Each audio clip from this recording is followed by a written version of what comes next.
Hi, Robin. Welcome Hi, back. thanks. It's been a while. How are you doing? Well, the medication's going better, but I am so tired of doing this already. I hate giving myself shots in front of other people. I can see them looking at me and wondering what I'm doing. It makes me feel embarrassed and ashamed. And at work, I go hide in the bathroom to self-inject. And now I'm starting to wonder if they wonder why I'm always in the bathroom. I can see that this has really been hard. Mm-hmm. I don't have a magic answer for you today, but I do have some thoughts that might be helpful. Why don't we start with you telling me a little bit about why you feel a need to hide this from people? Well, I think basically I'm a private person, Okay. and I don't like to mix my private and my professional life. I haven't told my colleagues about my medical condition because I don't want them to wonder if I'm going to be able to do my job properly. My boss, in particular, is not a very sympathetic person, and I fear that telling him would give him cause to put pressure on me at work. Okay. So let's put the workplace aside for just a minute. I'm going to come back to it, but let's put it aside for now. Tell me a little bit about how you feel when you're with family and friends. Awful. I want to feel normal like I felt before. Okay. This is my new life, and I hate knowing that I'm never going to get away from those shots. Okay.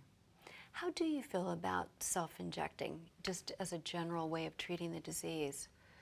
Well, at first I was devastated, Yeah. but now I know that if I want to be able to live a full life, I can't let this get in my way. Okay. I know that being able to self-inject is going to help me with that. You know, what you just said is a really important thing to say. If you believe that this is the right method of treatment, you've made it across the first hurdle. And maybe one thing to keep in mind is that this isn't so much about self-injection as it is about how you feel about the disease. So one thing that might help us today, why don't you take me through your story from how you felt when you first were diagnosed to how you're feeling today. And then let's see if we can come up with a plan for how you might address some of the feelings you're having right now. So tell me a little bit about when you were first diagnosed. At this point in the meeting, going back to the work topic would be appropriate because that was the initial request from the patient and it was her main concern. The patient must feel that she is part of a team, not only with the nurse, but also with relatives, friends, and the community that surrounds her.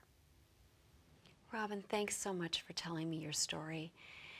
I really think you've made wonderful progress, and I'm so glad that we both agree that this is the time to start involving your family, friends, and maybe one or two work colleagues.